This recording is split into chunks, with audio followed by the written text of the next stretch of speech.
మాకు మామూలుగా పెళ్ళయిన తర్వాత 3 సార్లు అబార్షన్లు అయినాయి. తర్వాత మరలా మేము ఐవీఎఫ్ చేయించుకున్నాం. ఐవీఎఫ్ తర్వాత కూడా అబార్షన్ అయింది డాక్టర్ గారు. అంటే కారణం ఏంటి? ఐవీఎఫ్ తర్వాత కూడా అబార్షన్ అవుతుందా అని అడుగుతారు చాలా మంది. అవుతుందండి. ఐవీఎఫ్ అయినా నార్మల్ ప్రెగ్నెన్సీ అయినా అబార్షన్ అవ్వడానికి రీజన్స్ ముందు నుంచి ఉంటూనే ఉంటాయి కాబట్టి సో అది అవుతూనే ఉంటుంది డెఫినెట్ గా. సో మనము అబార్షన్ అవ్వడానికి దానికి సరైన రీజన్స్ మనం తెలుసుకోవడం అనేది చాలా ఇంపార్టెంట్ మనకి. ఎట్లా అంటే అబార్షన్ అవ్వడానికి కొన్ని రీజన్స్, మెయిన్ గర్భసంచి అన్నా బిడ్డను పట్టుకుని ఉంచలేకపోవడం ఒకటి. అంటే గర్భసంచిలో ఏదో రీజన్స్ ఉంటాయి, కొన్ని కారణాలు. ఎలా మనకి సెప్టమ్ అంటాము, పార్షియల్ సెప్టమ్ కానీ టోటల్ సెప్టమ్ కానీ, గర్భసంచిలో ఒక అడ్డు గోడ ఉంటుంది.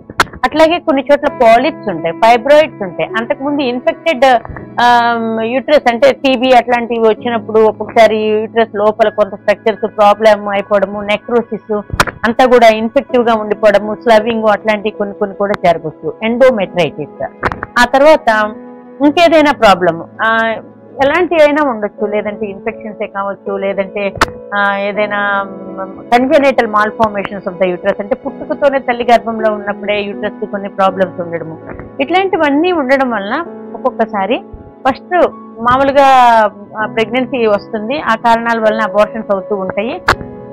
వీటన్నిటిని తెలుసుకోవడానికి మనం ఎప్పుడు కూడా లాప్రోస్కోపీ, హిస్టరోస్కోపీ అనేవి కూడా ఒక్కొక్కసారి ముందే చేయించుకుని వాటిల్లో కూడా అన్ని రీజనబుల్ గా అన్ని బాగున్నాయి, పర్వాలేదు అనుకున్న తర్వాత అప్పుడు ఐవీఎఫ్ ట్రీట్మెంట్ తీసుకోవడం మంచిది.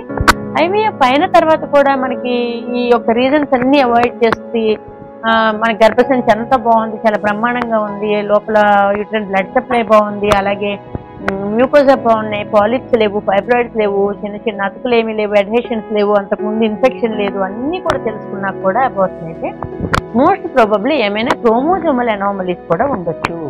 తల్లికి కానీ తండ్రికి కానీ అనామలీస్, లేదంటే ఒక్కొక్కసారి అసలు ఏ అనామలీస్ ఉండవు, క్యారియోటైపింగ్ అంతా నార్మల్ గానే ఉంటుంది.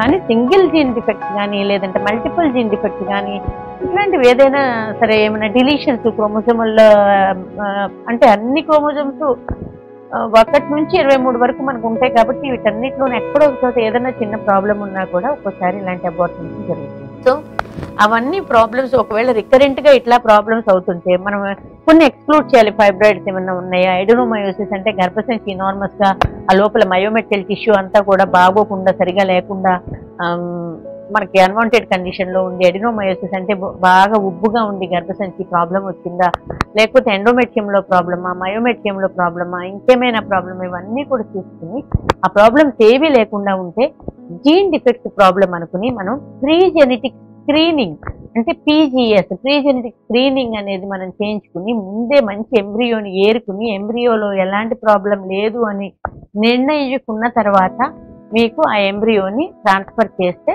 వీలున్నంత వరకు అబార్షన్స్ అవ్వకుండా కట్టడి చేయొచ్చు.